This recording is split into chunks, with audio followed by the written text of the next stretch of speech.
नमस्कार. जागतिक महिला दिनाच्या निमित्तानं महाराष्ट्रातील आणि देशभरातील सर्व महिलांना माझ्या हार्दिक शुभेच्छा. महिला ही केवळ समाजाची शक्ती नाही, तर ती समाजाची आधारस्तंभ आहे.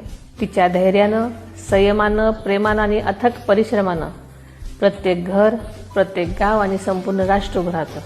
आजच्या या विशेष दिवशी मी सर्व महिलांचं अभिनंदन करते, ज्या रोजच्या जीवनामध्ये अनेक आव्हानांना तोंड देत स्वतःला सक्षम करतात आणि इतरांनाही प्रेरणा देतात. स्वराज्य जननी जिजाऊ माँसाहेब, राजमाता अहिल्यादेवी होळकर, क्रांतिज्योती सावित्रीबाई फुले यांच्या विचारांचा, कार्याचा समृद्ध वारसा आपल्याला लाभला आहे. त्याच विचारांचा वारसा आपल्याला पुढे घेऊन जायचा आहे. महाराष्ट्राच्या इतिहासामध्ये पहिली महिला उपमुख्यमंत्री म्हणून मला जबाबदारी मिळाली.